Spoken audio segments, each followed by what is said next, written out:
먼저 양해를 구합니다.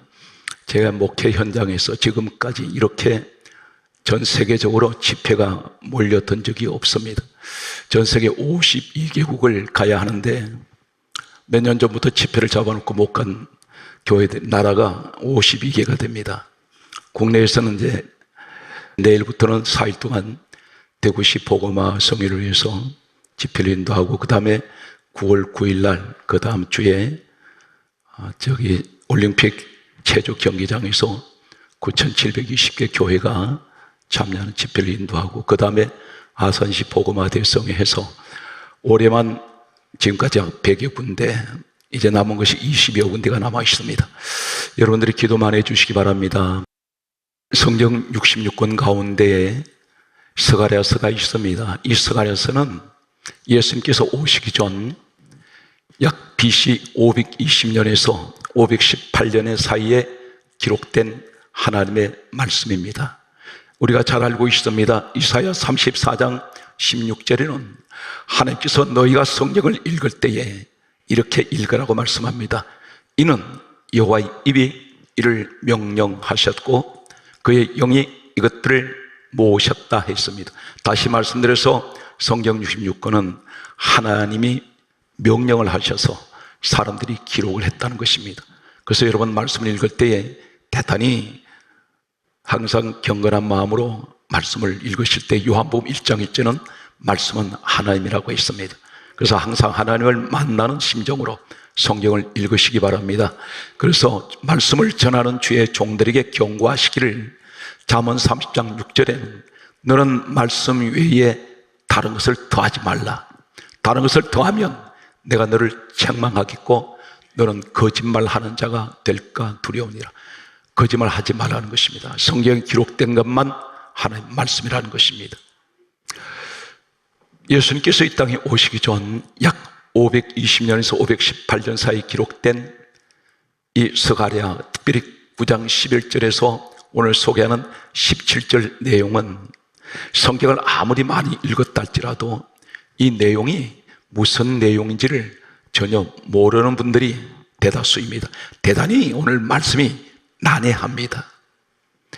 도대체 무슨 이야기인지를 잘 모릅니다. 그런데 오늘 여러분들 가운데 소망을 잃어버리신 분들, 현실에 부딪히는, 어쩌면 하나님 살아계신 건 나는 아는데 그러나 내 현실에 하나님은 보이지 않고 현실만 보입니다. 너무 답답해서 교회를 나오지만 스스로 목숨을 끊어버리는 이런 청년들도 있습니다. 왜 우울증이 옵니까? 왜 좌절하십니까? 하나님이 보이지 않기 때문입니다. 오늘 이러한 분들에게 소망의 시간 되시기 바랍니다. 위로를 받으시기 바랍니다. 분명 하나님은 고난 가운데 여러분에게 함께하고 계십니다. 오늘 스가랴 9장 11절 말씀을 보면 이렇게 한 절을 먼저 소개합니다. 언약의 피로 말미암아 갇힌 자들을, 그렇게 말씀하면서 물 없는 구덩이에서 내가 놓았나니, 여기서 스가랴 9장 11절엔 네 가지 말씀을 우린 주목합니다. 언약의 피로 말미암아, 그리고 하신 말씀이 갇힌 자들, 그리고 구덩이, 거기서 놓았나니, 이 말씀은 한글 성경을 보아서는 잘 이해가 되지 않습니다. 전 성경은 한마디로 쥐어짜면 누구를 얘기하고 있습니까? 바로 오늘 스가랴서가 기록된 이후에 예수님께서 500년 후에 오셨습니다. 그리고 이렇게 말씀하셨습니다. 요한복음 5장 39절에 이 성경은 내게 대하여 정언하는 것이다. 예수님 당신 이야기라는 것입니다.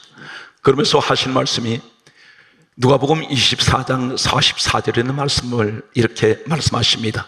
모세의 율법과 선자의 글과 시편의 나를 가리켜 기록된 모든 것, 전 성경을 어디를 읽어도 예수가 보여야 합니다. 성경을 푸는 열쇠는 예수 그리스도가 한마디로 마스터 키가 되겠습니다. 스가랴 9장 11절 소개합니다. 내 단어를 풀어가겠습니다. 언약의 피로 말미암아, 언약의 피가 누구인가요? 예수님께서 이렇게 말씀하셨습니다. 이로부터 약 500년 후에 오셔서 하실 말씀이 마태복음 26장 28절에 하신 말씀이 죄 사함을 얻게 하려고 흘리는 바 나의 피, 언약의 피, 바로 예수 그리스도를 말씀합니다. 예수의 피, 언약의 피로 말미암아, 그리고 하신 말씀이 갇힌 자들이 있다고 했습니다. 갇힌 자들, 갇힌 자. 스가랴 9장 11절에 갇힌 자라 말은 히브리어 원문을 소개하겠습니다. 히브리어 원문은 아시르입니다. 아시르. 이 아시르가 무슨 말이냐면, 똑같은 아시르라는 이 갇힌 자에 대한 히브리어 원문이 어디에 똑같이 기록되어 있느냐면 창세기 39장 20절과 22절에 죄수, 죄인을 아시르라고 부릅니다. 왜 갇힌 자인데 죄인을 얘기할까요? 죄수라고 말합니다. 죄수는 갇혀있는 자입니다. 그런데 또 이렇게 말씀하고 있습니다. 갇힌 자, 구덩이에서, 구덩이가 무엇을 말합니까? 히브리어 원문은 보르. 이 보르라는 이 말이 어디에 사용되고 있냐면, 놀랍게도 시편 28편 1절에 보면 무덤이라고 합니다. 묘지, 무덤이 보르입니다. 갇힌 자, 죄수, 그리고 구덩이, 무덤, 무엇을 말씀할까요? 언약의 피로 그들을 놓았다 했습니다. 놓았나니, 이 말은 히브리어 원문은 샬라흐입니다. 샬라흐라는 이 말이 똑같이 어디에 써 있냐면 이사야 58장 6절에 보면 자유하게 하며, 이 말씀을 정리하면 이렇습니다. 우리 예수님의 피로 이 땅에 오셔서, 예수님 이 땅에 오시기 전까지 어떤 일이 있었습니까? 죄인들은 죄 가운데 죽은 자들입니다. 어디에 있었습니까? 무덤에는 죽은 자가 들어갑니다. 죄인이 무덤에 있다는 것입니다. 다시 말해서 너희들은 죄로 인해서 죽었다는 것입니다. 그런데 예수님께서 언약의 피로 자유하게 하셨다는 것입니다. 이것이 바로 11절의 전체 내용입니다. 언약의 피로 그들을 갇힌 자들을 구덩이에서 내가 놓았나니, 죄로 인해서 죽었던 너희들을 내가 살렸다, 그 말씀입니다. 성경 말씀은 계속해서 오늘 우리에게 말씀합니다. 이러한 분들이 바로 우리 모습인데, 스가랴 9장 11절을 소개합니다. 갇혀 있으나, 누가? 우리가. 내가 갇혀 있어요. 어디에서? 이 환경은 전부 다 가둬놨습니다. 이 세상이 천국인가요? 아닙니다. 죄악의 세상입니다. 사방이 죄악으로 나를 가두어 놨습니다. 움직이기만 해도 죄가 기다리고 있습니다. 내가 이 죄악된 세상에 갇혀 있습니다. 환경에 갇혀 있는 분이 있습니다. 질병에 갇혀 있습니다. 가난에 갇혀 있습니다. 여러 가지 환경에 갇혀 있는 나에게 갇혀 있으나 소망을 품은 자들아. 그 소망이 누군가요? 디모데전서 1장 1절은 이렇게 말씀합니다. 우리의 소망이신 예수. 우리는 환경이 다 감옥같이 나를 가둬놨습니다. 나는 구원받았는데 살아가는 내 현실의 모습은 힘들고 어렵습니다. 세상 사람들 더 잘 사는 것 같아요. 더 잘 되는 것 같습니다. 그런데 하나님 말씀합니다. 다 아신다는 것입니다. 갇혀 있으나 소망을 품은 자들아. 예수 그리스도를 소망 삼고 마음에 품고 있으라는 것입니다. 그러면서 뭘 말씀합니까? 너희는 요새로 돌아올지어다. 요새가 무엇인가요? 시편 18편 2절에 이렇게 기록합니다. 나의 여호와는 나의 요새시요. 다시 말씀드려서 하나님께로 돌아오라는 것입니다. 힘들고 어려울 때 하나님 안으로 오라는 것입니다. 오면 뭐라 말씀합니까? 하나님 오늘 이 시간 그대로 말씀하는데, 스가랴 9장 12절에 말씀하시기를 하나님은 오늘도 따르세요. 지금도 이르노니, 누구에게? 여러분에게.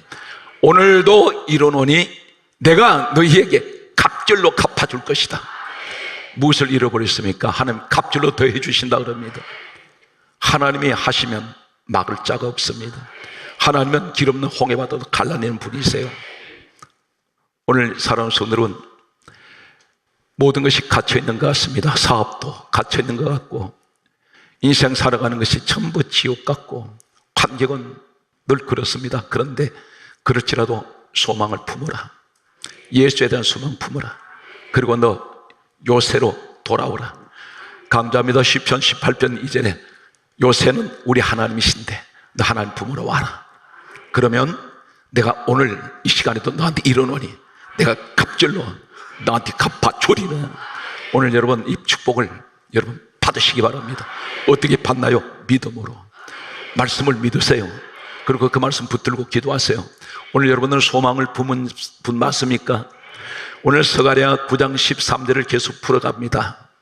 이렇게 말씀합니다. 내가 너를 용사의 칼같이 되게 하리라. 용사의 칼. 용사는 뭡니까? 싸움의 전문가예요. 전쟁터의 영웅입니다. 내가 너를 그렇게 만들어 주겠다는 것입니다. 세상에 아무리 강할지라도 너 당할 자 없다.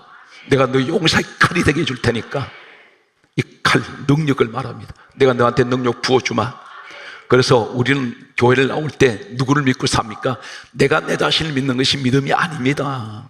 내 자신을 보면 안 됩니다. 내 자신을 내가 보면 우상 돼버립니다. 누구를 봐야 돼요? 하나님을 바라봐야 돼요. 하나님을 바라보면 불가능이 없습니다. 하나님을 바라보면 기적이 일어납니다. 성경 말씀은 계속해서 이렇게 우리에게 말씀합니다. 스가랴 9장 14절에 다음 같은 말씀을 하고 계십니다.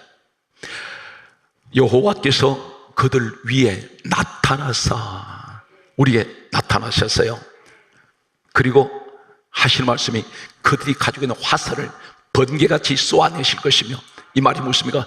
너 힘으로 안 돼. 내가 너 힘을 가지고 내가 대신 싸워주마. 하나님이 우리를 싸워주시겠다 했습니다. 그래서 내게 능력 주신 자 안에서 내가 모든 것을 할 수 있다고 말합니다. 목이 이렇게 상해버린 것이 지금까지 제가 목회하면서 이렇게 목 상해 본 적 없습니다. 그런데 갑자기 앞에 서는데 사탄이 목을 털어막는데 말을 못하게 만들어요. 갑자기 벙어리가 된 것 같았어요. 말씀이 쏟아지면 큰일 날 것 같으니까.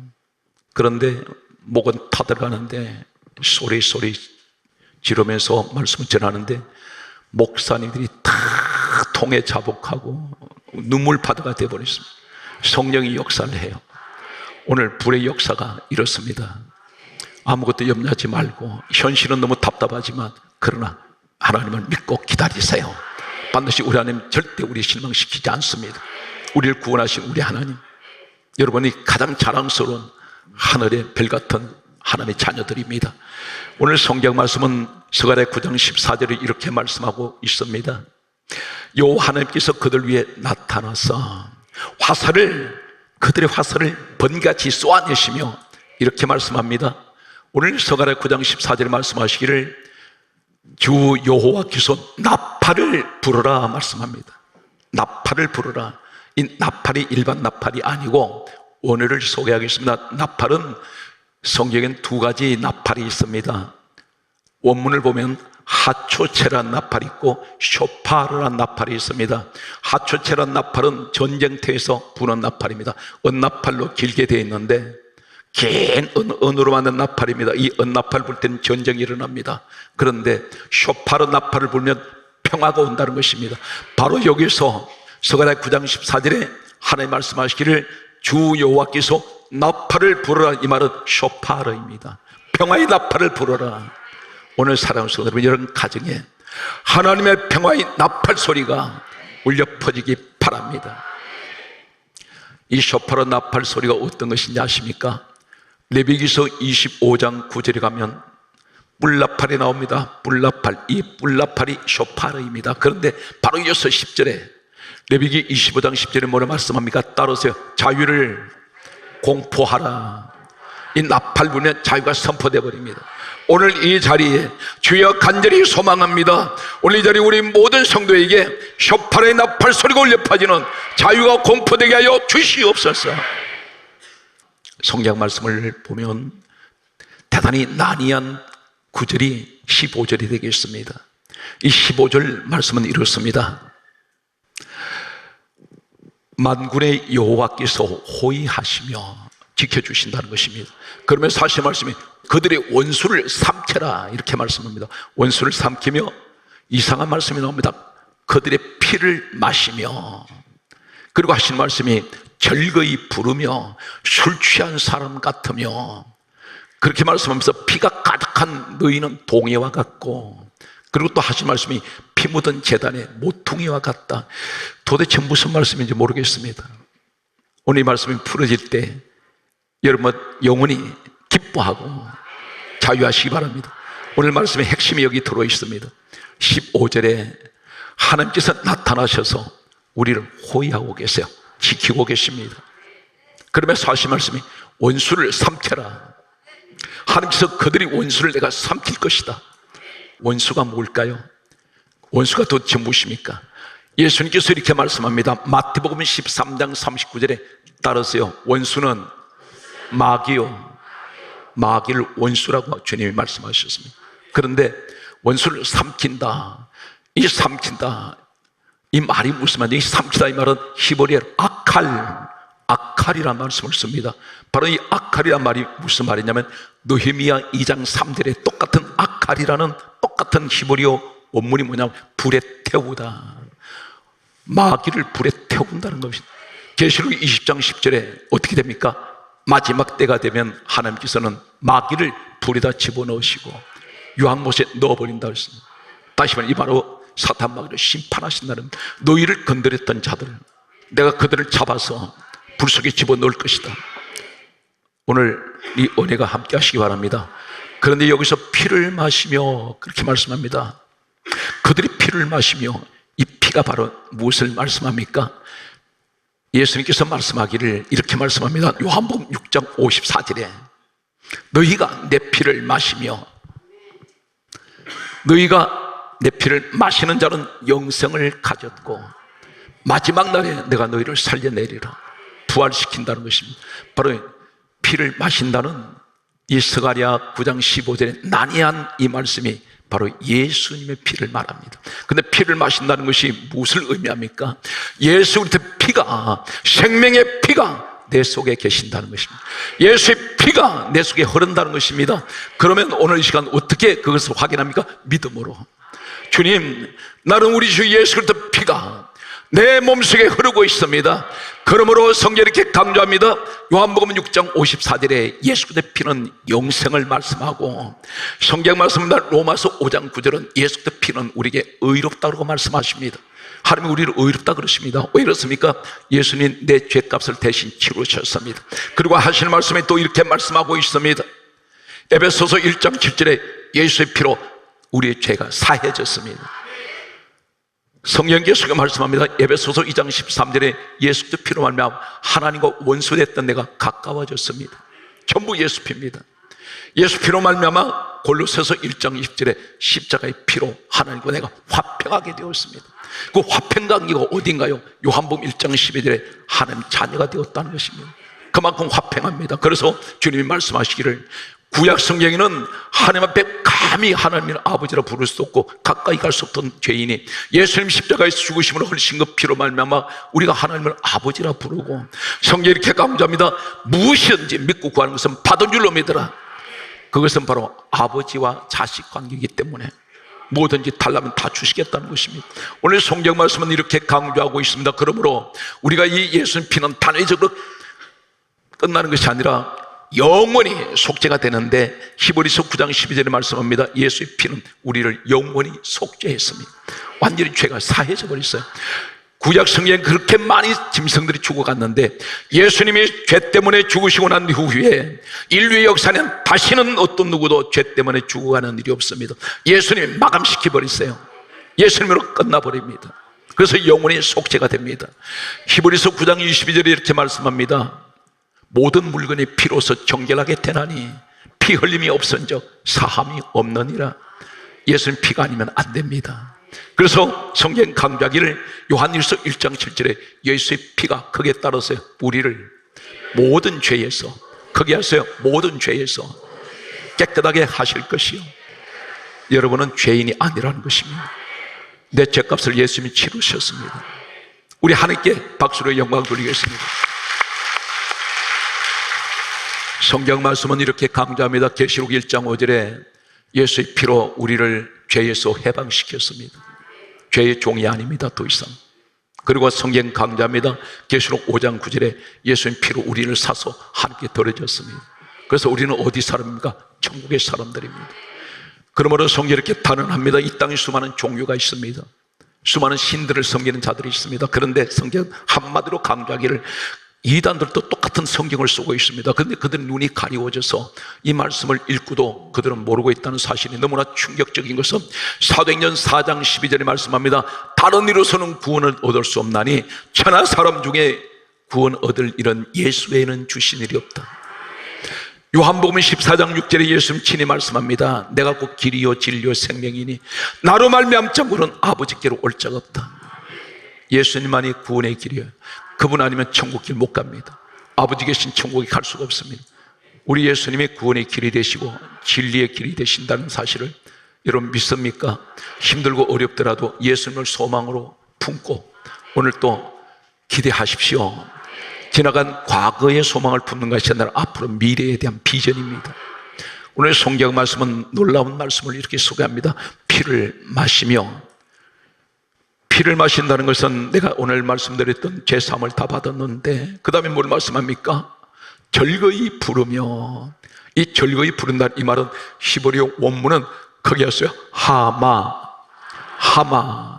따라서요 콧노래를 부른다. 죄사함 받았으니까 얼마나 신납니까?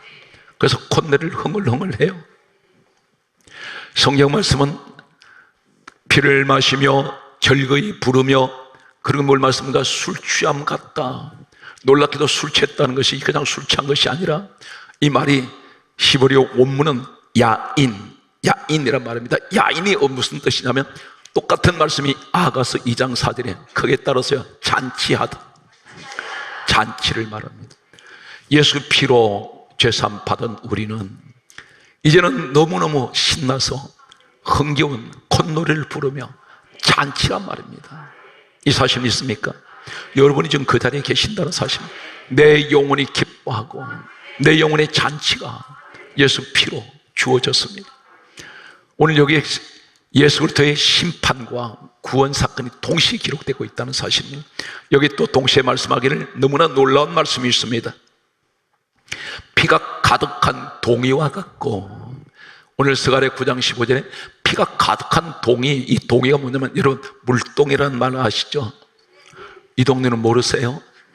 물동이, 양동이 그러죠. 다시 말해서 피를 담았는데 피가 가득한 동이와 같다. 하나님 우리를 보실 때 그렇다는 것입니다. 이 말이 무슨 말이냐면 여기 가득하다 이 말씀이 충만을 말합니다. 무슨 것이 가득해요? 내가 누구냐면 로마서 9장 24절 우리가 그릇이래요. 그릇인데 내 속에 예수의 피가 가득하다 말은 예수의 구속의 피, 죄사함의 피가 충만한 은혜가 있다는 것입니다. 꾸역꾸역 은혜가 쏟아집니다. 이 사람은 마른 스펀지에 이 물이 꽉 들어찰 때에 어디를 찔러도 물이 나와요. 우리는 어디를 찔러도 예수 소리가 나와. 여기다 물이 피가 가득한 동이와 같구나. 항상 구원의 은혜, 구원하신 하나님의 그 은혜에 감사하는 찬양이 울려 퍼지는 이런 고백이 우리에게 있어야 합니다. 성경 말씀은 계속해서 이렇게 강조하고 있습니다. 피 묻은 제단의 모퉁이와 같다. 피 묻은 것은 누가 죽었다는 거죠. 희생 제물이 있는 곳인데 여기 모퉁이가 나옵니다. 모퉁이. 이 모퉁이가 바로 뭐냐면 사도행전 4장 11절과 에베소서 2장 20절과 베드로전서 2장 6절에 모퉁이는 예수 그리스도가 모퉁이 돌입니다. 바로 뭘 말합니까? 그곳에 피 묻은 곳에 제단이 있는데 이 사람이 누구냐면 그들도 예수님과 똑같이 죽은 자들이라는 것입니다. 예수님의 십자가 현장에 내가 있다는 것입니다. 이 사실 있습니까? 예수를 닮은 사람들, 이 시대에 보면 예수님 닮은 사람 많아요. 어떻게 알 수 있습니까? 마태복음 11장 29절에 보면 예수님이 두 가지 성품을 가지고 계세요. 마음이 온유하시고 겸손하세요. 우리 성도들 보면 저분 많은 것을 가지고 있고 저분 다른 사람보다 많은 것을 배운 분인데 굉장히 지위가 좋으신 분인데도 항상 낮추는 모습이 있어요. 이분이 예수님을 닮았습니다. 그래서 나는 마음이 온유하고 겸손하다. 항상 부드러우신 분들, 오늘 그런 분들이 예수님을 닮은 분들입니다. 말씀을 내려가겠습니다. 스가랴 9장 16절을 소개합니다. 놀랍게도 이렇게 말씀합니다. 그들은 이렇게 강조합니다. 하나님 여호와께서 그들을 보실 때에 다음같이 말씀하고 있습니다. 자기 백성, 하는 백성이라는 겁니다. 양떼를 구원한 것이 하리니 그들은 왕관의 보석같이 여호와의 땅에 빛나리로다. 그러니까 왕관, 그러니까 우리가 말씀 그대로 어떤 관을 뒤집어 쓰는 같이 얘기하는데 그렇지가 않고, 이 왕관이라 말은 히브리어 원문은 네제르입니다. 네제르. 이 네제르인데 여기에 무슨 뜻이냐면 구별하다. 이 왕관이 네제르, 구별하다. 창세기 31장 45절에 보면 돌이 나오는데 이 돌이 보석을 상징하는 에벤이에요. 그런데 이 돌은 기둥되는 돌입니다. 다시 말씀, 무슨 말씀이냐면 이 백성은 내가 구원을 했는데 저들은 내가 구별한 기둥이야. 스가랴 9장 17절에 따라합니다. 형통하고 아름다움이 어찌 큰지. 여러분, 가정입니다. 형통함이 너무 큰 거예요. 아름다움이 너무 커서 성경 강조합니다. 곡식은 청년을, 새 포도주는 처녀를 강건하게 하리라. 이 청년이란 말은 인생 전반에서 가장 왕성할 때입니다. 활력이 넘치고 젊음이 넘치고 정열이 넘치는, 이런 한마디로 표현하면 청년을 말하는데, 곡식이 뭐냐면 곡식은 씨앗입니다. 누가복음 8장 11절에 씨는 말씀이에요. 다시 말해서 너는 말씀으로 청년 같은 시절이 돌아오겠고, 새 포도주는 우리 주님의 피는 새 포도주입니다. 새 포도주는 처녀를 강건하게 하는데, 처녀가 어떤 사람입니까? 신부 준비하는 사람이에요. 너는 예수 그리스도 피로 더 깨끗하고 더 순결하게 너는 만들어져 갈 것이다. 오늘 살아온 성도는 한마디로 힘들고 어려워도 소망 되시는 예수님 마음에 품으세요. 그분은 절대 실망시키지 않습니다. 사람들은 나를 실망시키지만 우리 주님은 절대 실망시키질 않아요. 그리고 성경 강조합니다. 기독교는 내 시작은 미약하였으나 내 나중은 심히 창대하리라. 여러분, 범사가 창대해지는 이 축복에 함께 하시기를 주 예수님으로 축복합니다.